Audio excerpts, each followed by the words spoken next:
Muito bem, senhoras e senhores, começando mais um Loucos por Automobilismo, edição número 321 do seu podcast favorito de velocidade.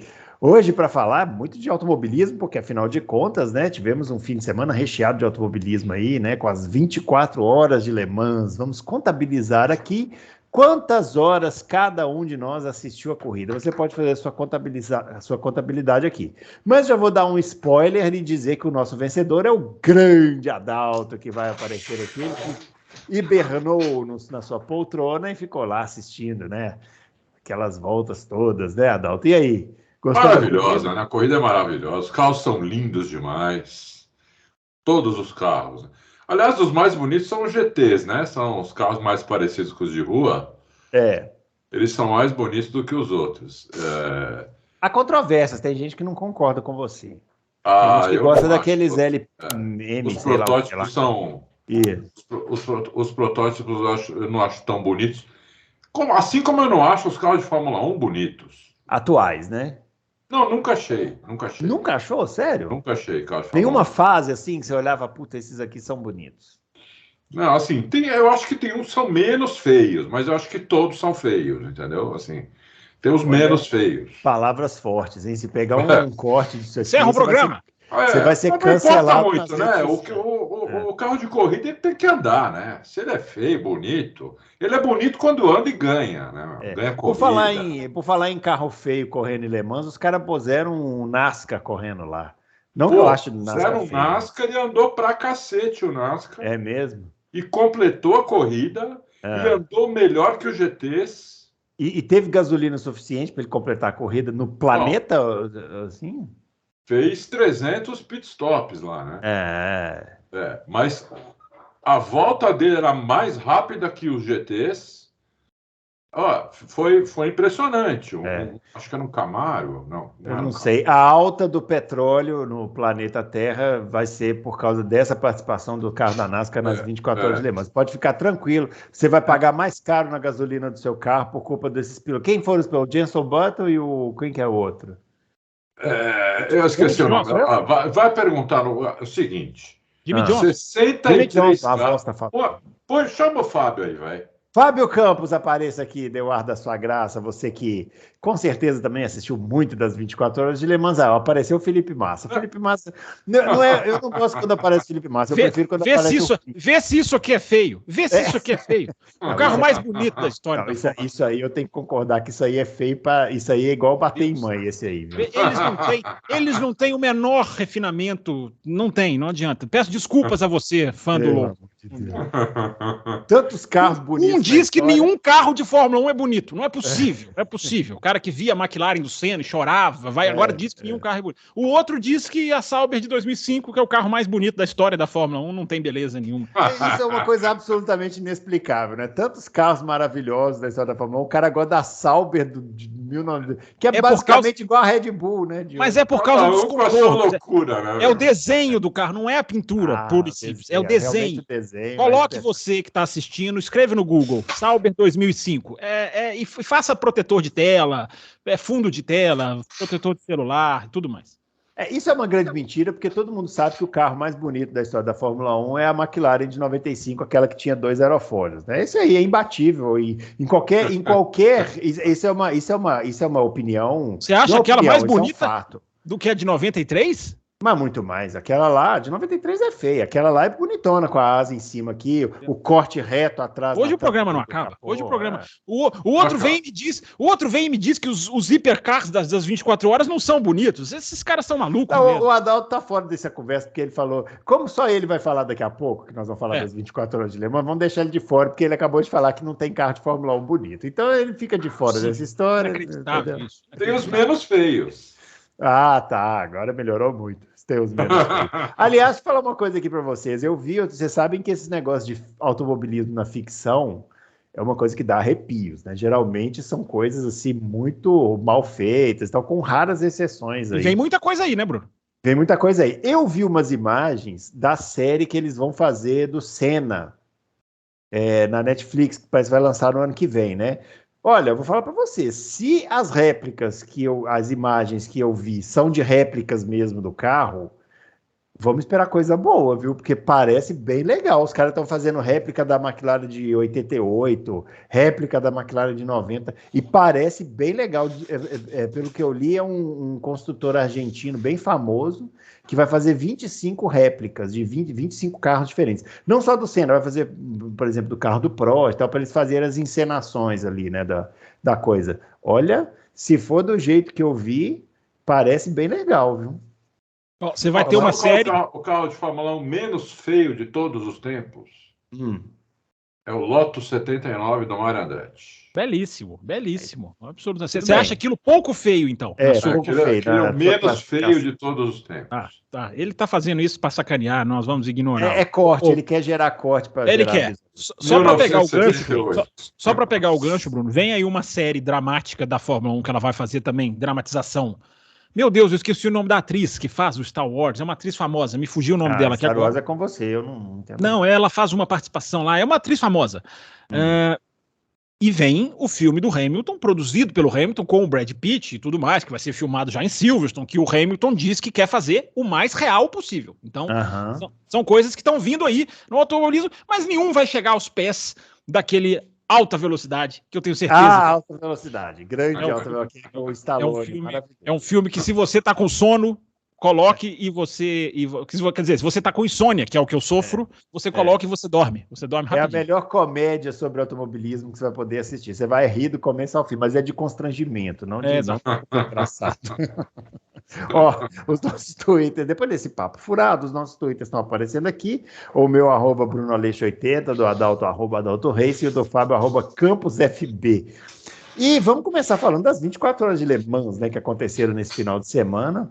O Adalto confessou aqui que ele assistiu quantas horas, Adalto? Meia. Somando tudo, umas 6 horas. 6 horas, hein? É bastante coisa, vou te falar, porque não é fácil, não. Primeira coisa, só uma boa notícia, né? Eles confirmaram lá que vai voltar a ter a corrida em Interlagos, né? 6 horas de Interlagos, né? Isso é bem legal, né? Você que gosta, por exemplo, desse modelo de corrida, desses carros, tudo, pode já procurar saber como comprar seu ingresso para ir a Interlagos ver isso ao vivo, porque deve ser bem legal, né? Sim. Ó, eu já fui, Bruno Aleixo. O Adalto também foi. É uma das experiências mais gostosas que você pode ter num autódromo, porque você não tem ali aquela pressa da Fórmula 1 e você pode curtir, você pode andar, você pode fazer muita coisa.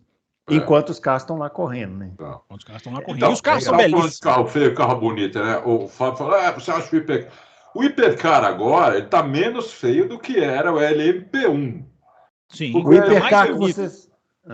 Adalto, vamos aqui, vamos falar sério, eu não vou deixar esse osso. Você acha a Ferrari vencedora? Essa Ferrari, você acha ela feia? Não, ela tem uma pintura bonita, não acho ela feia. Ela tem uma pintura bonita.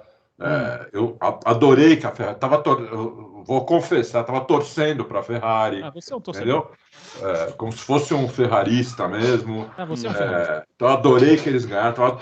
Eu vi muito tempo eles em segundo atrás da Toyota. Né? Você vai dar a volta e não vai falar que o carro é bonito. Não. Ela tá pode-se dizer que ela tá bonita. Pode-se dizer que ela tá bonita. Tá. Agora, você pega os GTs, eles são mais bonitos, entendeu? Não, eu acho os Hipercars mais bonitos, mas os GTs são lindos. Os GTs são parrudos, são com um pneu de, sei lá, de 1 metro de largura, muito no chão. Mas são maravilhosos, aqueles Porsche. Os Porsches, exatamente, os Porsches são sensacionais. Coisa linda de morrer, né? Bom, de beleza é isso, eu acho os GTs mais bonitos, mas assim, esses Hipercars estão bem menos... porque os LMP1, Deus me livre, parecia aqueles carrinhos de Autorama que você vai na... Eu só queria deixar bem claro para o nosso editor gravar. Os GTs são mais bonitos que os Fórmula 1, é isso. Mas muito mais bonito. Vamos lá, deixar registrado. Só para deixar registrado. O Adalto falou que viu 6 horas, eu vi mais ou menos uns 45 minutos, assim. E na hora que eu vi, o Adalto... 45 minutos. Na hora que eu vi, estava liderando o Peugeot. Estava liderando, o carro da Peugeot estava liderando. Evidentemente que eu sabia que isso não ia durar muito tempo, porque Peugeot liderando, né? Não vai para oficina a Peugeot ganhou umas 24 horas de Le Mans. Não, mas eu tô fazendo não tinha adversário, né? Mas eu tô fazendo uma piadinha. Eu tô fazendo uma piadinha com os Peugeot. Quem é dono de Peugeot sabe do que eu tô falando, que ele sempre vai parar na oficina, né? Sim, e esse aí, esse daí parece que não foi o caso, mas também não ficou na liderança, né? É o novo Maréia, né, o Peugeot? Não, aí também não, porque o maré explode, né? Não é o caso. Peugeot. Ô, Adalto, você que viu 6 horas da corrida, diga lá o que só você viu. Lembrando que a corrida foi vencida pelo Giovinazzi. Eu vi alguns pegas que eu nunca tinha visto antes. Mas, também eu nunca tinha assistido tanto tempo. Pega pela liderança do Hipercar, da LMP1, do GTs. Pega pela liderança. Caras andando no limite, passando em cima de zebra com metade do carro. Teve um que estava ele estava perseguindo o Grosjean. Agora, não vai perguntar os nomes, porque 63 carros, cada carro 300 Você pilotos. Tinha obrigação, você dono de um site, você tinha obrigação de saber todos os trios, todas as... Não dá, entendeu? Sei lá, tinha 300 pilotos mais ou menos, não tem como eu lembrar. Tinha até o ator, o Michael Fassbender. Ele correu as 24 horas de Le Mans, o ator. Não tem um outro ator também que corre, um que sempre... O Patrick Dempsey. Patrick Dempsey. Ele corre, ele é dono de equipe, ele leva... Eu não sei se ele estava esse ano, mas ele leva muito a sério. Cadillac estava bem pra caramba. Cadillac, carro americano da GM, né? Tava andando bem pra... Inclusive, o pega mais legal foi entre o Cadillac e o Grosjean. Foi o Grosjean tava de quê? Perdoa a minha ignorância. O Grosjean tava de? Eu acho que era Peugeot. Não tenho certeza agora. Eu acho que era Peugeot. Foi o pega mais legal. Inclusive o cara Moré, ele tava... ele tinha menos reta do que o Grosjean, né? E o pior é que o narrador e o comentarista nem se ligavam disso. Então, nas partes sinuosas, o cara empurrando o Grosjean, assim, querendo passar por cima. Quando chegava em reta, o cara abria 100 metros do Grosjean. Assim. Não, o Grosjean abria 100 metros do cara. Aí o cara vinha e freava, fritando o pneu. O cara tava desesperado para passar, né? O que eu reparei lá, assim, que eu acho que é relevante para os nossos confrades, eu até coloquei no Twitter isso. Como eu vi muito tempo, e teve bastante câmera on-board normal ali, não precisa ir em lugar nenhum. Eles mostravam ali na transmissão, tinha muita câmera on-board, né? Em todos os pilotos que eles mostravam por fora e mostravam a câmera on-board, por fora on-board. Então, muito legal. Você, mesmo por fora, não precisava nem de câmera on-board, mas com câmera on-board é que ajuda mais ainda. Eles cometem muitos pequenos erros. Sabe? Quando eles estão em disputa, quando tem um carro perto, né? Às vezes nem está muito em disputa, mas o cara está só 2 segundos atrás. Entendeu? Mas você acha que são erros por conta da pressão, assim? Então, eles cometem muitos pequenos erros, sabe? Erro de entrada de curva, erro no meio da curva, erro em saída de curva, muitos pequenos erros. Então, aí você começa a entender por que muitos dos caras que na Fórmula 1 não fazem nada, entendeu? Chegam lá e detonam, entendeu? Porque aceita isso, né? O carro aceita isso, o tempo de corrida, 24 horas, aceita isso, né? Fórmula 1, como é um tiro curto, você não pode fazer uma volta, como eu vi lá, vários pilotos, mas assim, de todas as categorias, cometendo 5, 6 erros numa volta. Numa volta só, tendo que corrigir o carro, tudo, andando muito de lado. O cara faz isso na Fórmula 1, o cara tá morto, entendeu?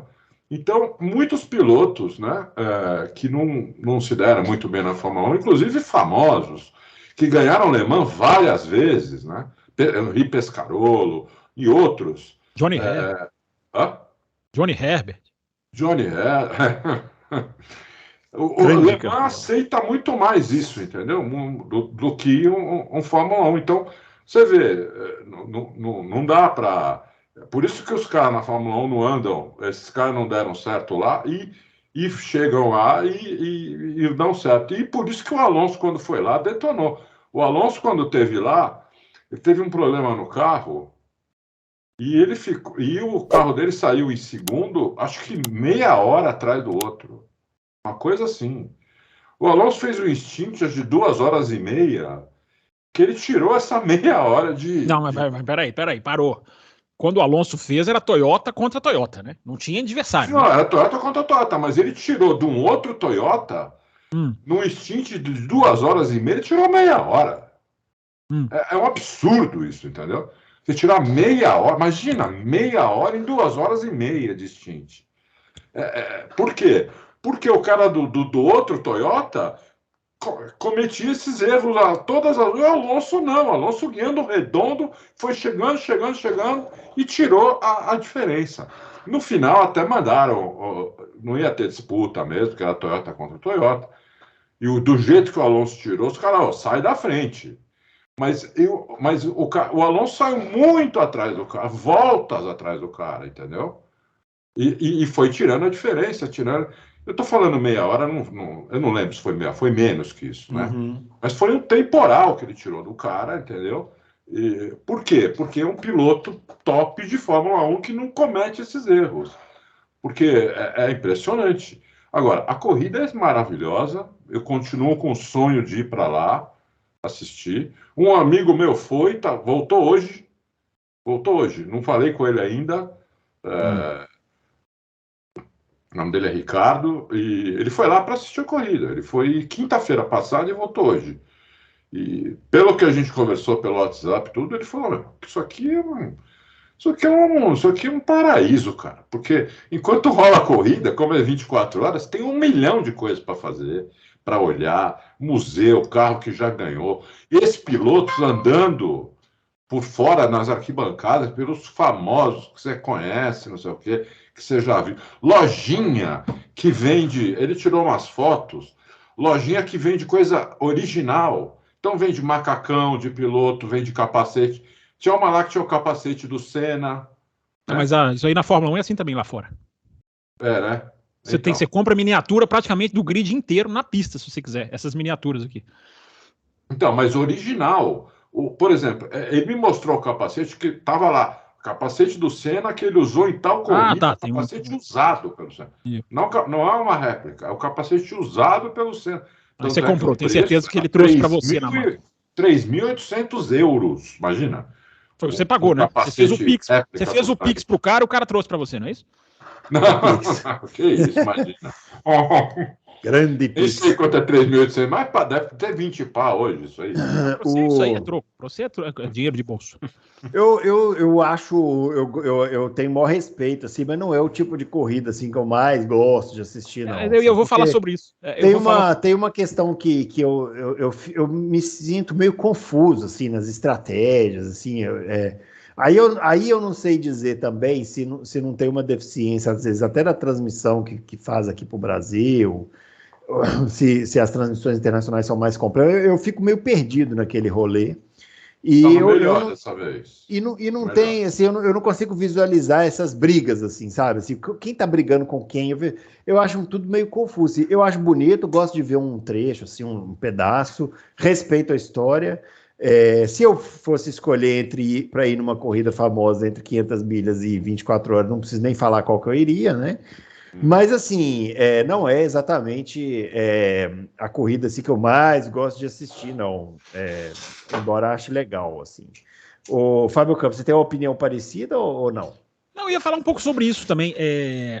É engraçado, né? Porque no mundo de hoje, se você for analisar, é um contrassenso, né, cara? Você fazer uma corrida de 24 horas, com tudo que você tem hoje, de internet, de opção, é quase que um contrassenso. Mas tem que existir, né? Porque é muita história. Eu acho que aí é que é a questão de Le Mans. Le Mans é um lugar que é uma história muito gostosa, é uma história muito enraizada, né? Supera, talvez, praticamente todas as corridas de Fórmula 1. Perde, talvez, para Mônaco, Monza. No mais, se você pegar uma profundidade histórica de uma corrida, as 500 milhas também, como você falou, mas a profundidade histórica de uma corrida, essa prova está na raiz do automobilismo, né? Mas é um contrassenso você pensar uma prova. Quem vai acompanhar uma prova de 24 horas, né? Mas tem a galera que acompanha mesmo. Tem galera que acompanha. Nossa! Uma vez eu acompanhei 20. A gente até fez lá no podcast uma galera que era afim, a gente cobria lá o FIA, o EC, semanalmente, aí a gente organizou lá, vamos fazer um grupo, aí fizemos um grupo de WhatsApp e ficou todo mundo trocando ideia a madrugada inteira. E é uma corrida que quando você mergulha nela, é muito curioso, Bruno, quando você mergulha nela, a transmissão, eu não sei transmissão nacional, porque eu sempre assisti as transmissões internacionais, inclusive a dupla é a mesma. A dupla que estava a mesma dessa que eu assisti, que eu não lembro se era 15, 16, por aí. E os caras são muito ligados na estratégia. Então eles estão te falando o tempo inteiro quem está esticando o stint, quem dobrou o stint do pneu, porque isso é importantíssimo. O cara para e não troca pneu, então ele está dobrando o stint do pneu. Sim, aconteceu várias vezes. E os caras são muito atentos disso na transmissão internacional. E aí eles vão te falando toda hora, essa equipe parou 4 vezes, essa parou 5, essa talvez, é muito legal, você consegue. Só que às vezes você dá sorte, e as 24 horas de Le Mans, essa foi um pouco assim, você tem uma briga quase que concreta na pista. Teve várias dessa. Sim, pela liderança, eu digo. Eu lembro que aqui eu assisti, tinha Porsche, tinha Audi, tinha a Toyota, era uma beleza. E elas estavam num nível muito parecido, então você teve o tempo inteiro ultrapassagem que valia, porque muitas vezes a ultrapassagem não vale, porque um tá dando uma volta no outro. Mas não, você teve muito, e nessa corrida você também teve a Ferrari com a Toyota ali embutida, e valia a posição de verdade. Sim, então, sim. Tem até gente dizendo, né, que essa Le Mans é uma das mais disputadas de todos os tempos, coisa que eu não tenho a menor condição de dizer, mas tem gente dizendo. Mas olha, deve ter sido, Fábio, porque a Ferrari, durante esse tempo que eu mais ou menos 1 hora e meia, ela ficava assim, 1,5 segundo a 2,5 segundos da Toyota. Sim, às vezes atacando. Disputa pelo primeiro lugar, entendeu? Sim. Isso é muito bom. Isso é muito difícil de acontecer. Gente, na Fórmula 1 não acontece isso. Uma corrida de 1 hora e meia. O cara manter 1 segundo do outro, hoje em dia, se no Canadá a Red Bull ganhar de 1 segundo de vantagem, vai estar todo mundo vibrando, gritando gol na janela, soprando corneta. Porque a Red Bull chegou a 1 segundo só. E às vezes em Le Mans os caras encaixam isso em 24 horas. É maravilhoso quando acontece. É maravilhoso. E mostrou ultrapassagem. Eu vi a ultrapassagem, eles mostraram a ultrapassagem da Ferrari sobre a Toyota. Os caras são muito ligados. O cara da Ferrari começou a abrir um pouco, abriu uns 5 segundos, e aí manteve esses 5 segundos, um tempão também. Muito, olha, espetacular. Eu adorei. Então, Bruno, só para concluir o raciocínio, quem assistiu esse final de semana vai entender isso que eu estou falando. Quando você mergulha nessa prova, e você vai se acostumando com os carros, e você vai deixando a prova te levar, digamos assim, você vai se envolvendo com todas as categorias, você vai sabendo quem é quem, você vai começando a ficar ligado em quem vai entrar, quem vai sair das duplas, aí você vive o anoitecer, você vive o amanhecer, que é absolutamente maravilhoso, de você assistir a prova na hora que ela está no amanhecer. Então você cria uma relação com a prova, que na hora que a prova acaba, você quer mais. Mesmo tendo 24 horas. Quando você mergulha, eu tô falando aqueles que mergulham mesmo. Então eu me lembro muito dessa sensação. Eu falei, gente, eu vou assistir isso aqui todo ano. Mas não consigo assistir as 24 horas todo ano. Esse final de semana eu optei pela MotoGP, dedicar mais ali a treinos, sprint, corrida, enfim. Mas é uma delícia, é simplesmente uma delícia. É um contrassenso, se você for analisar para os dias de hoje, mas é uma prova que não pode deixar de existir nunca, porque aquilo ali tem um cheiro de história que não dá para tirar, não dá para desligar. E os caras da NASCAR, era engraçado, porque o NASCAR não tem porta, né? Então a troca de piloto era pela janela. Pela janela. Era bem engraçado isso também. Era NASCAR mesmo. Aliás, isso aí, Adalto, eu vi muito jornalista fazendo um questionamento interessante. Do mesmo jeito que a NASCAR colocou um carro, não tinha ninguém competindo, ou seja, a NASCAR era uma categoria própria porque só tinha um carro competindo. Isso. Mas isso pode ser uma deixa para vir outros NASCAR e aí você criar a categoria NASCAR? Pode mesmo. Eu vi muita gente falando e eu fiquei pensando, por que você não coloca um Fórmula 1 mais antigo e faz uma... Claro que vai ser todo modificado, não vai ter a mesma potência, mas você colocar uma categoria Fórmula 1 ali, usando, por exemplo, Fórmula 1 antigos, só para fazer uma coisa simbólica entre eles, meu Deus, você multiplica essa corrida por 18 na atenção mundial. Eu achei muito interessante essa ideia. Já que a NASCAR fez o one-off, a Fórmula 1 já pensou colocar... Mas pode fazer isso pelo regulamento? Pode? Porque aí você tá... jeito, né? A NASCAR conseguiu esse ano. A NASCAR conseguiu. Eu não duvido nada que ano que vem tem uma meia dúzia de NASCARs lá. Eu também acho. E aí seria muito interessante, porque aí você tem uma competição NASCAR, você cria mais uma categoria, você vai atrair o público americano de uma maneira veroz. Então é muito legal essa ideia. E se a Fórmula 1 fizesse, se bobear, cara, fica até mais lento do que os hipercars, porque vão ser carros preparados para aquilo, a Fórmula 1 vai ser uma coisa adaptada. Talvez não fique tão rápido. Porque olha o motor, você vai ter que colocar um outro motor, talvez não dê certo mesmo. Mas seria legal você fazer pelo menos um carro ali, nem que seja um extra assim, fora da curva, para ficar dando ali 24 horinhas de volta. Muito legal, muito legal. Adorei. Eu só não vi mais porque eu não aguentava de sono, eram umas 4h30 da manhã, eu tava assim aqui no computador, vendo, aí eu falei, pô, não dá, vou pra cama. Não, essa corrida, você tem que se preparar, você tem que fazer uma noite anterior. Tem que ter uma preparação. Aí você tem que usar café ou outras coisas turbinadas aí que essa galera de hoje gosta. Então você tem que se preparar pra pegar ela inteira. Mas vale a pena, viu, gente? Fazer uma vez na vida vale a pena, vale muito a pena. Vale a pena. Isso aí. E quando acabou a corrida, o pódio, você viu, tinha centenas de milhares de pessoas assistindo, porque foi todo mundo para a pista. Porque também é uma festa, né? Assim, a corrida é meio que uma festa. Aí é o que você estava falando de estar lá também, né? Que é meio que... É mais do que a corrida, né? Tipo, e a pista, né? Cá entre nós, né? É maravilhosa. Não, é maravilhosa. A reta, a Mulsanne, né? A reta, aquilo ali é absolutamente sensacional. Agora, o Bruno, é isso que você falou, né? Ninguém que vai para aquela corrida vai ficar na arquibancada 24 horas. 24 horas sentado, ficar maluco. Então você tem ali você tem praticamente mini shopping, você tem parque de diversão. Quem vai com criança tem roda gigante, o cara fica lá brincando. É uma experiência de automobilismo bem diferente da Fórmula 1, né? É isso aí. Bom, por falar em Fórmula 1, ela está chegando ao Canadá, né? A pista lá de Montreal agora esse final de semana. Só carro feio, né, cara? É só carro feio. Mas esses são mesmo. Esses atuais são mesmo, isso aí eu concordo. Eu não acho, não. Vocês acham esses carros atuais feios? Quando colocaram o rala, vocês... Que coisa rara, já era feio, ficou mais feio ainda. Não falei nada disso. Os únicos carros de Fórmula 1 que eu acho feios são os primeiros de 2009. Aqueles me dão uma... Aqueles me assustam. Aqueles me assustam. Mas depois, final de 2009, já estava melhorando. A gente acostuma. Se você pegar um carro de Fórmula 1 e ir num salão de automóvel, colocar ele do lado de um GT de Le Mans, olhar um pro outro, você fala, meu Deus, isso é um carro, isso aqui é um monstrengo. Não, eu fui num salão do automóvel. Sim, o GT é o monstrengo, exatamente. Eu fui no salão do automóvel que eles cometeram a insanidade de colocar uma McLaren de 91 e a McLaren que estava sendo usada na época lá, que era de 2018, eu acho que foi o ano que eu fui. E assim, não dá para acreditar, assim, a diferença de tamanho é bizarra. Isso. E esse carro não parece um carro de corrida, parece um tanque de guerra, né? Parece outra coisa, né? Não, menos um carro de corrida. A McLaren de 91 parece um carro de corrida, né? Assim, ela tem embora a McLaren de 2017, preta e laranja do Alonso, é dos carros mais bonitos da história da Fórmula 1. Não tenham dúvida disso. O programa hoje está muito estético, né? Vamos falar agora vamos falar da parte prática. Afinal de contas, o pessoal já tá esperando aqui querem falar dos motores, do MGU-H, da unidade de potência, de não sei o quê, da Red Bull, para Adalto, você quer falar um pouquinho sobre os assoalhos aí, porque a coisa ainda está repercutindo, né? Saiu hoje aí uma matéria a respeito. Isso.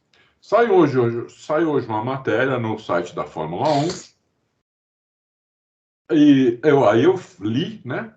Falei, nossa, que espetacular isso aqui, vou reproduzir. Então, eu só reproduzi, não fiz nada da minha cabeça, não pesquisei em lugar nenhum.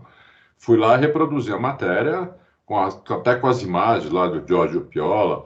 Pessoal, não foi o Giorgio Piola que escreveu, ele só faz o pessoal está confundindo também. Não, o Giorgio Piola é desenhista. Ele só desenha, entendeu? Então, foi, se não me engano, foi o Mark Hughes que escreveu, não sei. Acho que foi ele. Eu fui lá reproduzir e aí tem coisas ali que a gente tinha reparado quando a gente viu os assoalhos, ficamos aqui falando uma meia hora, um outro louco sobre isso. Mas tem uma coisa que o que tem lá, eu não tinha reparado, não tinha visto em lugar nenhum, por isso que eu falei, nossa, que interessante que é isso aqui, né? Então, lá ele explica que os túneis Venturi da Red Bull, eles são muito mais profundos, altos, né? São mais altos, do que os dos outros carros. Isso possibilita a Red Bull andar com a suspensão mais macia do que os outros carros. Por quê?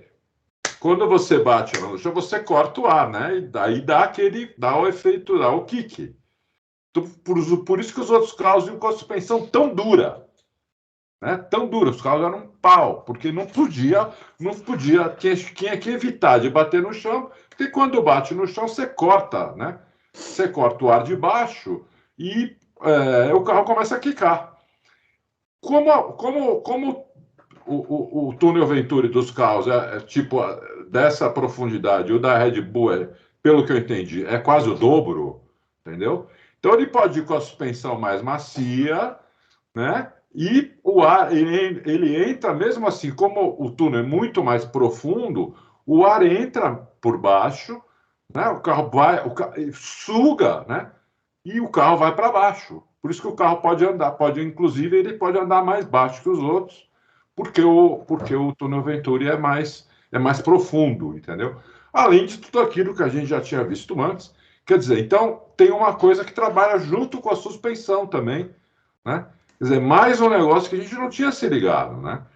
Que você pode, com o túnel Venturi mais largo, mais largo não, mais profundo, você consegue trabalhar com a suspensão mais macia no carro, que ajuda muito, inclusive na tocada, no piloto, ele sentir um pouco do mergulho, não sei o quê, né? Do carro, né? Mesmo tendo anti-mergulho, né? O anti-mergulho é porque a transferência de peso é brutal, né? Mas o anti-mergulho minimiza muito essa transferência de peso, mas a transferência de peso acontece mesmo com anti-mergulho, é que minimiza muito, né? Então, esse é um dos grandes segredos do assoalho da Red Bull, os túneis são muito profundos, coisa que eu não tinha reparado e não vi ninguém falar sobre isso também.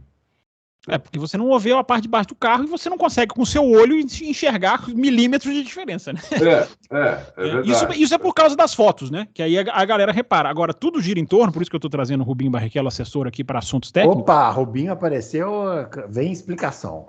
Não, é só para frisar, tudo gira em torno daquilo que a gente falou aqui, do anti-squat e do anti-dive. Ou seja, o carro, com essa questão do túnel, ele pode descer. Ele desce, ele faz o movimento de descer que o carro precisa fazer. Só que ele não faz o movimento de embicar e inclinar. Esse ele não pode fazer. Então, tudo que a gente vai descobrindo, Bruno Aleixo, vai girando em torno daquilo que foi falado lá atrás. É a suspensão. A sacada aerodinâmica é ótima, mas sem a suspensão não dava para fazer. Porque os caras têm a suspensão mais macia, como disse o Adalto. Aí a grande diferença para todo mundo que fez a suspensão ultra dura. Ferrari, Mercedes, olha o que a Mercedes sofreu ano passado. Suspensão ultra dura. Os caras podem fazer macia, por quê? Porque os caras desenvolveram o anti-mergulho e a anti-inclinação. Anti-inclinação traseira, que só pode ser imitada no ano que vem. Porque foi uma sacada da Red Bull esse ano, que ligou a suspensão num ponto diferente da caixa de câmbio, e caixa de câmbio você não pode mexer porque ela é homologada. Então, só no ano que vem, quem quiser fazer alguma coisa parecida. Mas tudo gira em torno da estabilidade da plataforma, ou seja, se o carro não mergulha e não inclina, a estabilidade da plataforma permite que o cara não perca o carro na entrada da curva nem na saída. É muito interessante. Então, são os pequenos segredinhos da Red Bull. E aí, eu aproveito só para dizer uma coisa, que não são facilmente copiáveis, e eu estou defendendo essa ideia a partir de hoje, e muita gente vai achar um absurdo. Tudo isso que a gente está descobrindo, porque os assoalhos foram mostrados. E eu passo a defender. Os assoalhos deveriam ser obrigatoriamente mostrados nas sextas-feiras, junto com o resto do carro, junto com as peças de compartilhamento obrigatório que no servidor da FIA as equipes já são obrigadas a mostrar. Vai assustar um monte de gente. Mas o segredo, a era dos segredos existiu e era até saborosa. Hoje, mostrar o assoalho, primeiro que não é garantia de que quem está com um assoalho melhor vai ser alcançado. Não há garantia nenhuma, zero. Segundo, que faz bem para o esporte, faria bem para o esporte. Então, eu acho que essa aí que você falou agora mata tudo, faz bem para o esporte. Eu defendo a partir de hoje que nas sextas-feiras ou os carros fiquem num cavalete, ou venha por foto, ou desmonta o assoalho e depois encaixa. Exibe o assoalho, não vai fazer mal nenhum para o esporte, nenhum. E a Red Bull não vai perder 1 milésimo por causa disso, podem ter certeza. Não vai mesmo, até porque o pessoal que for imitar agora, né? Não dá para imitar. Imitando, né? Não dá para imitar, exatamente. O cara que fez conhece exatamente por que ele fez aquilo. Sim, porque nada disso que você explicou, Adalto, funciona se a parte de cima do assoalho não casar lá para o difusor, né? Que é um negócio que vai mergulhar. Por isso que todos os carros estão imitando o downwash, que é o side pod, que desce para o difusor agora. A Mercedes agora faz, a Ferrari agora faz, porque se você não casar com a parte de cima do carro, meu amigo, você pode fazer o assoalho mais lindo e maravilhoso do mundo, que você não vai andar. A gente viu até, acho que você não estava, Fábio, na outra vez que a gente falou do assoalho, o assoalho, o difusor da Red Bull, ele parece um prolongamento do assoalho. Ele parece uma peça só. Sim, sim. É impressionante como eles fizeram uma coisa, como ele fez uma coisa genial, uma joia aquilo, né? Que é o que liga com o DRS e dá o super DRS, né? Porque o difusor, ele é como se ele fosse projetado para alinhar com a pouca asa que a Red Bull pode ter, porque o assoalho funciona. É uma bola de neve. É uma bola de neve. Exatamente. É isso. Vocês estão falando isso tudo porque vocês conseguiram ver pela foto? Não. A gente vai lendo, vai vendo as fotos, e você começa a entender as coisas, entendeu? Não, eu só queria, porque eu não queria me sentir tão burro assim, porque eu vejo. Bruno Aleixo, isso no meu caso, é leitura pura e leitura de especialistas. E a Sky Sports da Inglaterra está sempre entrevistando engenheiros, sempre. Todo final de semana tem um engenheirinho lá sendo entrevistado. A Sky Sports contratou uma engenheira agora, que ela faz parte do grupo de comentaristas. Então, Bruno, é informação, não se sinta... Teve gente que veio falar para mim, poxa, mas o assoalho da Williams é muito simples, você não vai meter o pau. Não, porque eu não sou especialista. O assoalho da Williams é muito diferente, é mais simplificado, mas quem garante que aquele assoalho ali para aquele carro, que até melhorou do ano passado para esse, não vou falar ideal, mas não é uma coisa que casa. O Adrian Newey falou que o ano passado ele viu o assoalho da Williams, teve uma coisa que ele copiou do assoalho da Williams. A dobra do difusor, a curvatura do difusor ele copiou da Williams. Copiou da Williams. É fantástico. Mas Bruno Aleixo, não é pelas fotos, Bruno Aleixo, é a gente indo atrás. Não, eu vejo essas fotos e eu falo assim, meu Deus do céu, como é que as pessoas podem achar alguma coisa, A ou B disso aqui? Sabe o que Bruno? Você quanto tem... Eu trabalho com isso, vivo disso. Então eu posso ficar horas lendo, vendo foto, vendo filme, fazendo isso. Eu acabo entendendo. Você vê isso 15 minutos, em 15 minutos você não vai ver quase diferença nenhuma. Entendeu? Eu vejo só as ondinhas. Várias coisas que falaram, entendeu? Bruno Aleixo, pegando essa deixa que vocês dois estão falando, é muito legal você ver como as equipes agiram, né? Em relação a isso, né? Acho até que vocês abordaram aqui, esbarraram na quinta-feira. Não, a gente tem uma tese, acho que você não estava aqui no dia que a gente formulou. Eu não tô, mas eu prestigio vocês quando eu não tô. A gente tem uma tese muito interessante, por sinal, a tese nossa aqui, que eu acho que o Pérez bateu lá, os caras da Fórmula 1 pescaram o carro e deixaram pendurado lá de propósito um tempão, muito mais do que o necessário, só para os caras... Não, eles levam o carro rapidinho.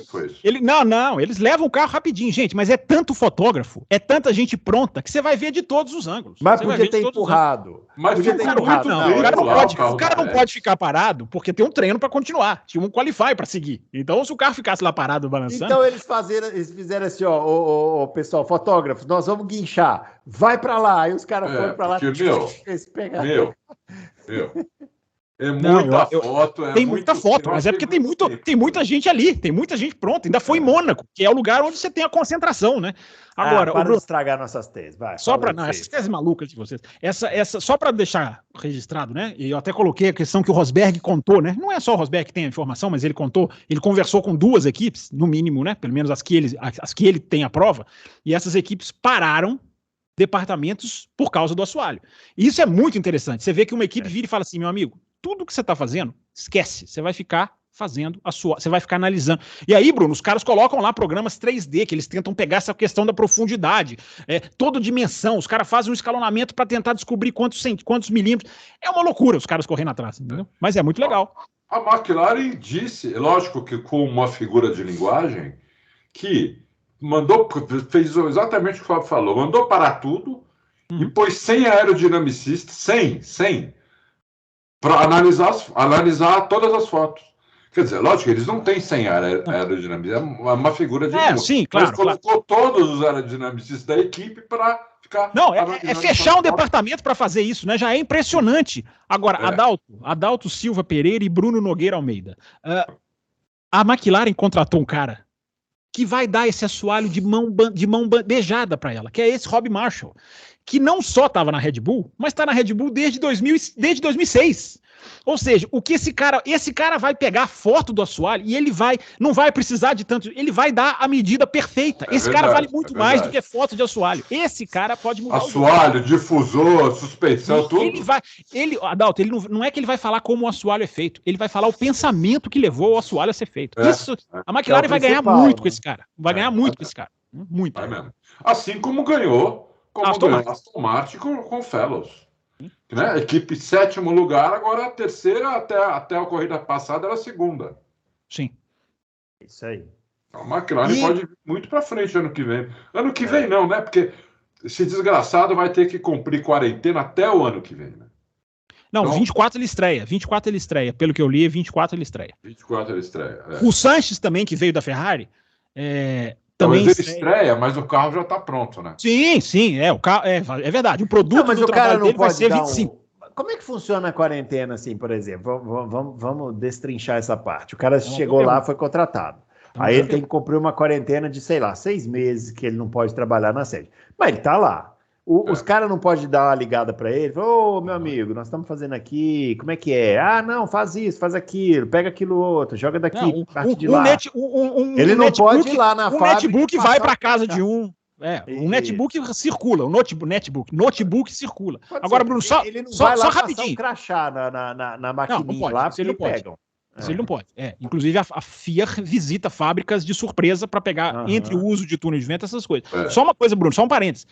A quarentena, ela não é exatamente uma coisa fixa, não. Tipo assim, 6 meses. Depende muito da circunstância. Por exemplo, se o cara é mandado embora, a quarentena é mais leve. Se o cara é contratado, se o cara vem da FIA, então as quarentenas são variáveis. Mas o seu pensamento é interessante, né? Porque alguma coisa o cara tá ali, né? O cara tá ali. Sim. No mínimo o telefone, meu.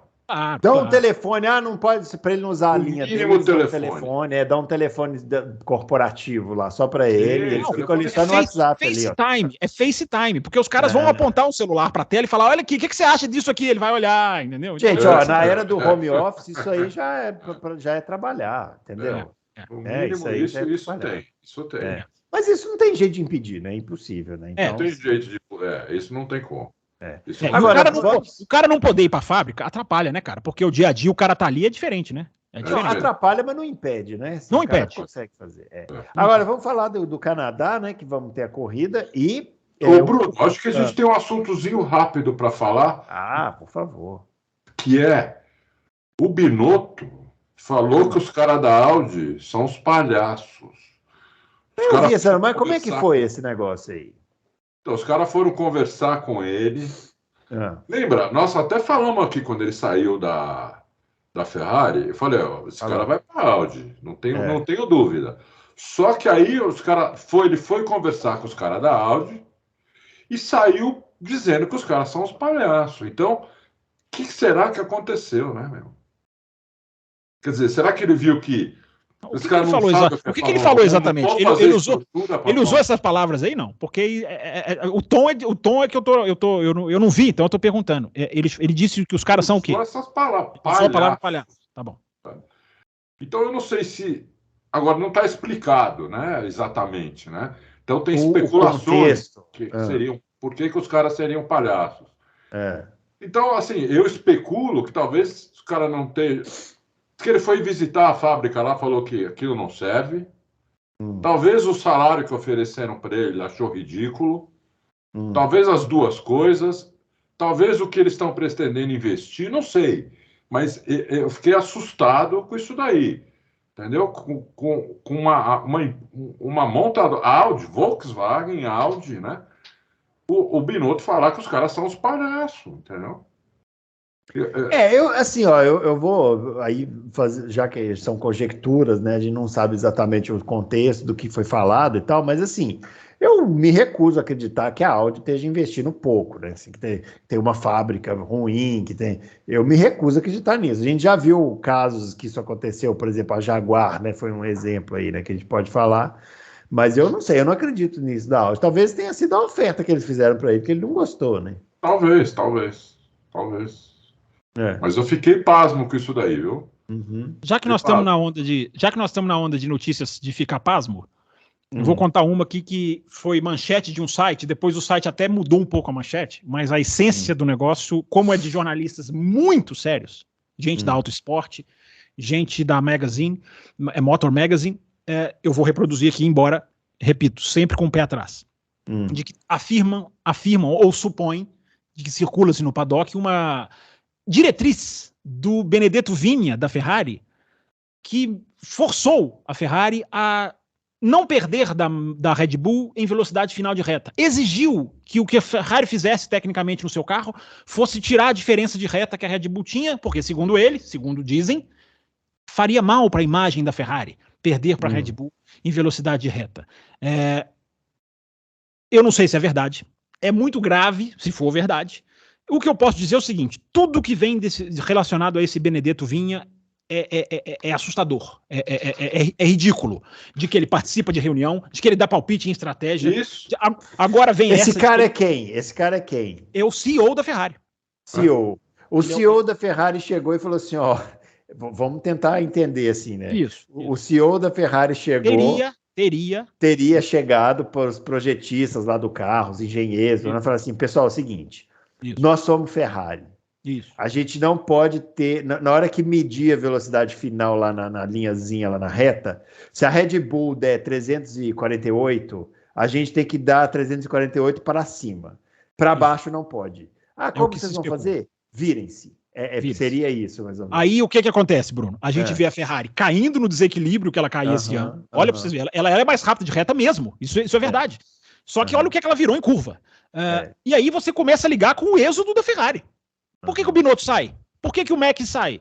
Por que o Sanches sai? Eu não estou dizendo que a matéria é verdadeira, só estou dizendo que eu vou ficar de olho pra gente ver. Mas tudo que vem desse Vigna é assustador. Ainda mais Auto Esporte. E se for isso, questão de... É tão grave, porque é um caminho para o apequenamento de uma equipe, né? O apequenamento... Há pouco tempo... Declínio forte. Há pouco tempo vocês trouxeram aqui a informação de que a Williams, por exemplo, tinha um cara lá no departamento de marketing que mandava no design do carro para poder dispor os patrocinadores de um jeito.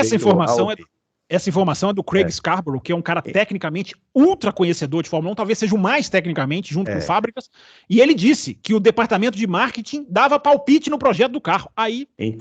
Isso aí que você está falando da Ferrari é mais ou menos a mesma coisa, se for verdade. Se não for pior, hein? Sim. Porque esse Benedetto aí é bizarro. Tudo que vem desse cara é notícia ruim, cara. Tudo que vem desse cara é notícia ruim. E aí você casa o êxodo, aí você casa com o êxodo, e você casa com o que está acontecendo com o carro, que é uma coisa inacreditável, um carro tão desequilibrado como o da Ferrari. Você começa a pensar se não tem uma fontezinha de verdade nisso aí. Mas vamos ficar de olho, né? Porque isso é muito difícil de cravar, né? Muito difícil. Eu acho inacreditável o John Elkann, que é o presidente mundial da Ferrari, o chefão, colocar esse Benedetto, via como o CEO Mas eles Ferrari. É porque eles são assim, Adalto. Eles são unha e carne, entendeu? Mas, pô, eu tenho um amigo meu, que eu chamo de meu irmão, cara. Desde que ele tinha 10 anos de idade. Eu tenho 61. Pô, eu não coloco ele, porque ele não sabe nada de Fórmula 1. Eu não coloco ele para trabalhar no site. E ele tá fodido, hein? Ele precisaria até de um emprego. Mas eu não coloco, porque não conhece nada. Entendeu? Entendi. Ele assistir vai ficar puto. Entendeu? Eu gostaria que fosse feito um corte desse pedaço e publicado no Auto Race, por favor, tá? Meu amigo tá F3 pontinhos, mas não vem pro Auto Racing. Ora, bom. O cara não sabe nada, então o que adianta? Entendeu? Não dá, pô. Você tem que arrumar alguma coisa. Se isso for verdade, a Ferrari tá num buraco sem fundo, né? A gente viu muitos torcedores da Ferrari esse final de semana felizes, né, com a vitória da Ferrari lá nas 24 horas de Le Mans e tal. Fiquem aí com a esperança de que a Ferrari vai nessas outras categorias se dar bem, porque na Fórmula 1 com esse pensamento não vai, porque não precisa nem falar o absurdo, né, que é isso daí, né, se for verdade, claro. É isso que eu tô dizendo, é muito absurdo para cravar, mas como as fontes são confiáveis, mas como eu falei, teve um site que colocou a manchete, depois tirou, então vamos ficar de olho nisso aí.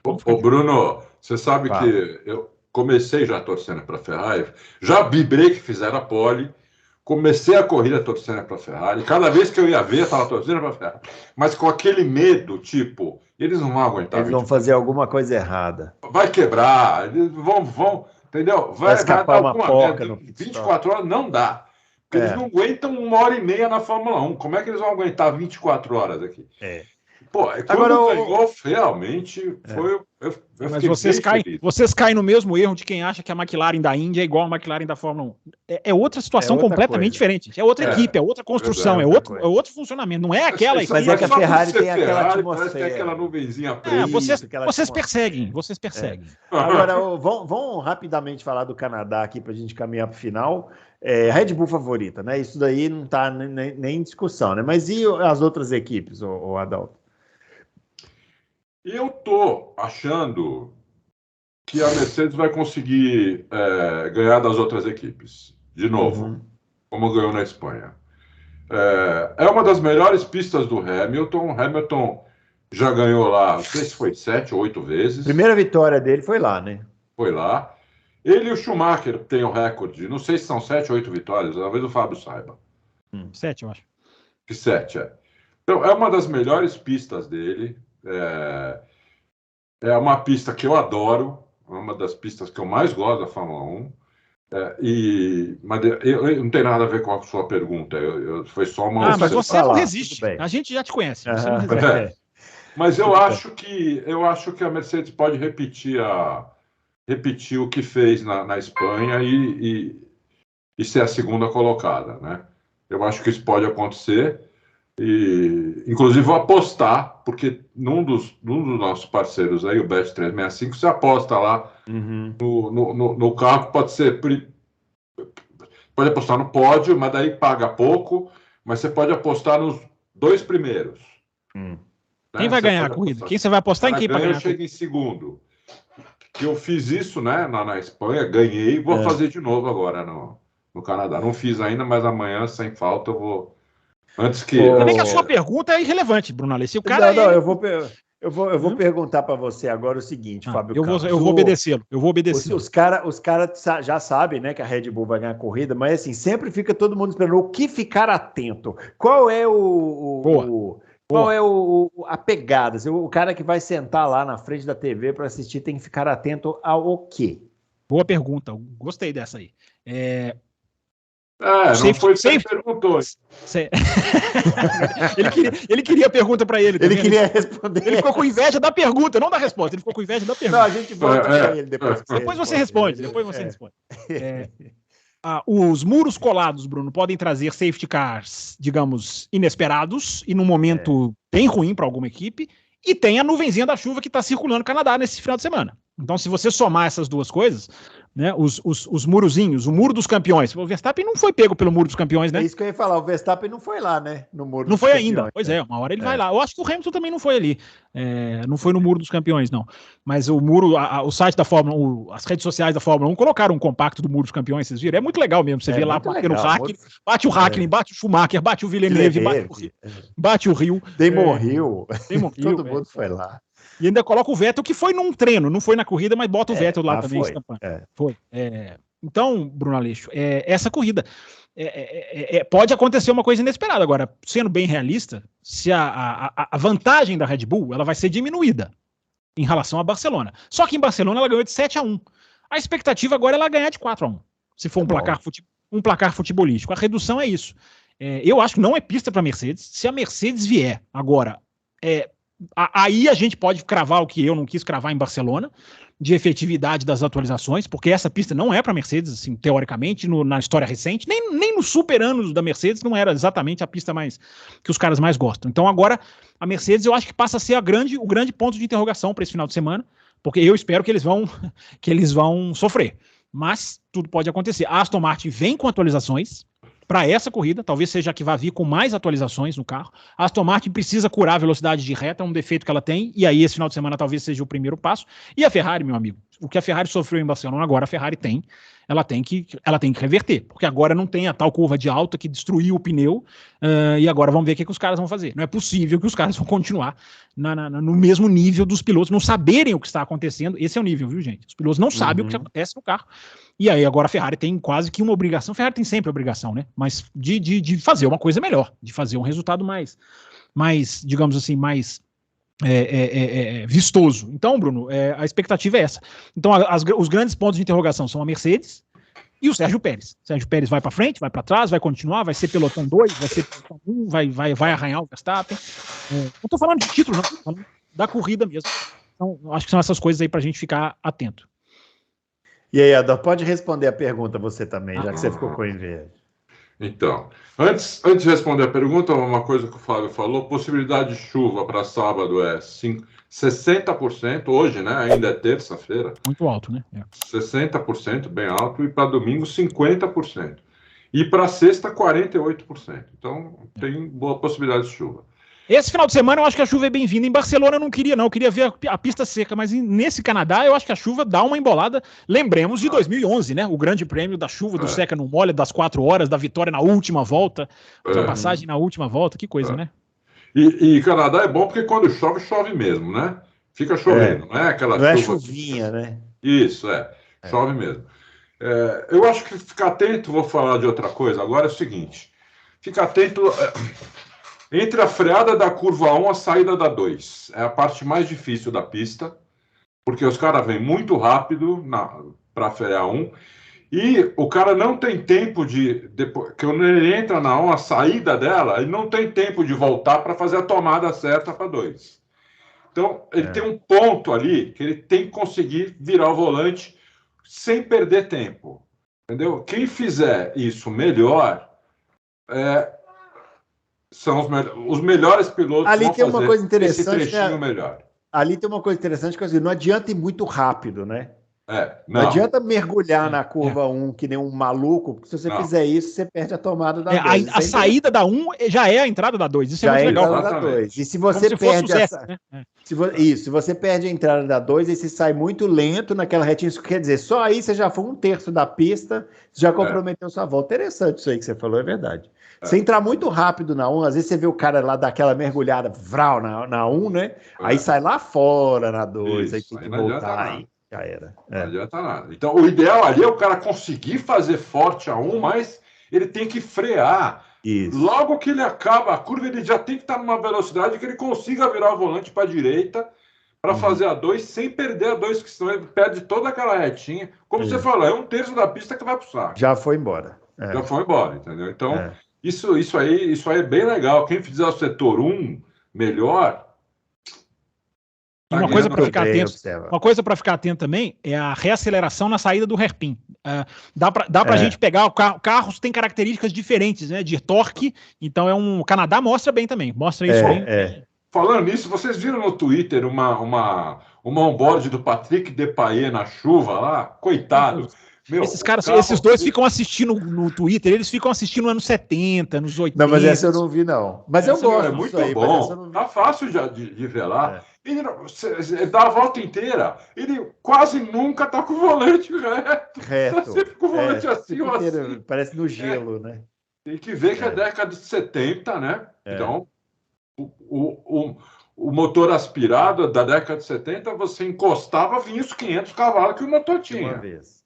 Vinha de uma vez, pneu nem compara com o de hoje, o carro não tinha nem 10% do downforce que tem hoje, então, quer dizer, mas é legal de ver, você vê que como precisa de habilidade para manter o carro em linha reta. Ele podia acelerar na reta, que o carro saia de traseira na reta, impressionante. Legal de ver, é uma coisa que existia no passado, reeditaram agora, há uns 3, 4 anos atrás, deveriam ter trazido para sempre. É a corrida de barquinhos que as equipes fazem. Corrida de barquinhos. Na Marina, ali não é a Marina, né? Mas ali Mas não tem mais a corrida de barquinho? Reeditaram 2-3 anos atrás, a Sky Sports transmitiu ao vivo, cara. Foi sensacional. Os caras transmitiram ao vivo a corrida dos barquinhos.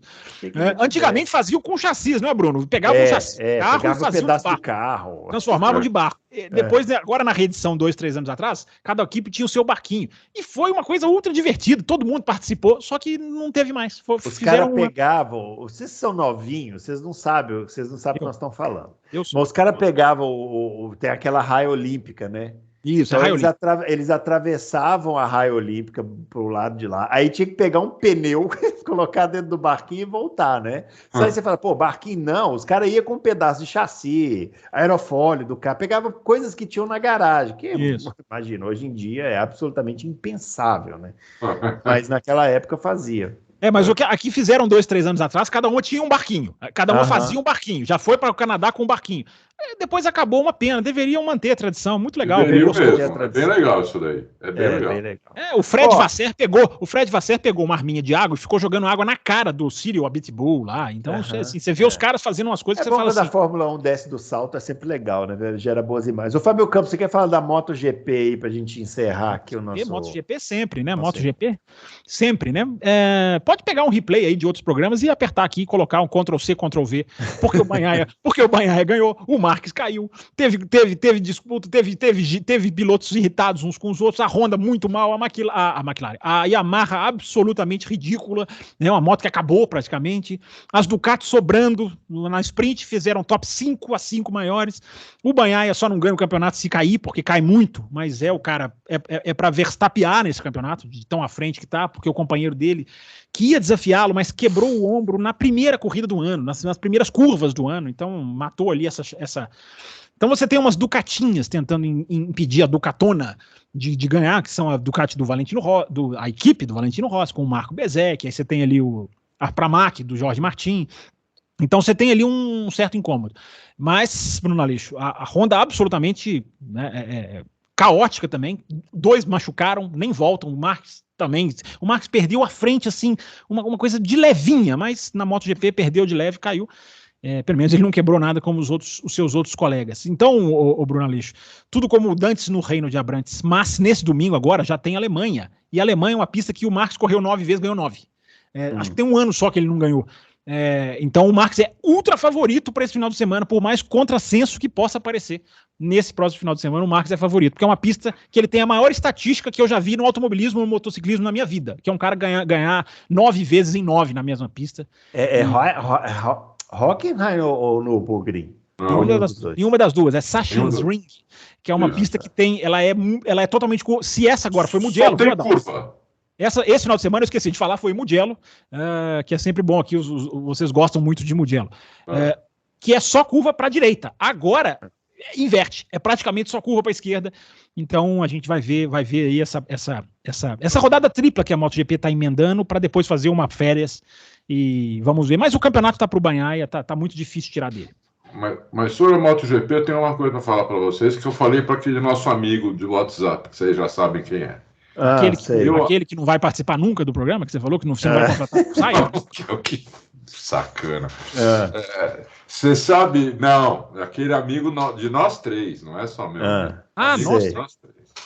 Fala o que é, veja. Eu falei para ele, Papai do Céu tá dando muito aviso. Tá na hora de... Né, você tá falando. Eu nunca vi Papai do Céu dar tanto aviso assim, entendeu? Espero que eu esteja errado, mas... Você viu a queda do Marques? Você viu a queda do Marques? Ou você não viu? Ali à frente escorrega. Ele praticamente dá uma deslizadinha. Não é uma queda de arrebentar, como o do Rins. O Rins quebrou a perna.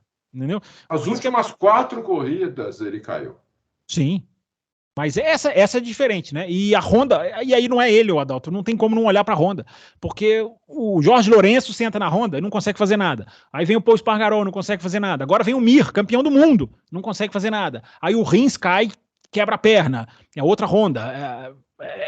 O Marques, nesse final de semana, pela primeira vez, ele admitiu, mesmo tendo contrato para o ano que vem, olhar para outra equipe, para 2024. Ele disse assim, a Honda é o meu plano A. Quando o cara fala isso, é porque ele tem um plano B. Então vamos ficar de olho nisso aí. Muito bem, pessoal, é isso aí. Finalizando, então, esse Loucos por Automobilismo. Nessa semana, então, não se esqueça de mandar sua pergunta e teremos o Grande Prêmio do Canadá. Esse final de semana tem Canadá e tem a Indy também lá em... Road America. Road America, né, que é a pista mais legal aí da Indy. E tá chovendo lá, e já vi aqui também que lá tá caindo uma tempestade lá. Vamos ver como é que vai ser a corrida também domingo na Indy. Road America, para mim, tá entre as 3 melhores pistas do mundo. É, isso aí. E aí o pessoal vai correr lá no final de semana. Pista. Muito legal mesmo. Melhor do que Spa-Francorchamps? Olha, para mim as 3 melhores pistas do mundo são, não sei qual é a ordem, Road America, Spa-Francorchamps e aquela na Austrália que a Fórmula 1 não corre. Monte Panorama. Monte Panorama. Para mim, ou seja, Interlagos, Suzuka para você estão atrás. Para mim essas 3 são as 3 pistas que eu mais gosto de ver corrida. Ele começou o programa com palavras fortes e terminou com palavras fortes. É assim que funciona. Muito bem. Não existem... Eu vou terminar com a imagem do Rubinho na tela. Não existem carros de Fórmula 1 bonitos. Essa é a frase desta edição. É bonita, hein? É um trombone isso daí. Nem é carro, ó. É um trombone. É um trem com 4 rodas, uma asa na frente, outra atrás. Essa Ferrari é bonita, hein? Essa Ferrari de 2000, aí, primeira do Rubinho. É limpa, essa é uma das Ferraris mais limpas que você tem. Ela é bonitona mesmo. Como vocês gostam de falar lá em Minas, é um trem isso daí. Tem. Um grande abraço para todo mundo, a gente volta com mais Loucos pro Automobilismo nessa semana. Valeu!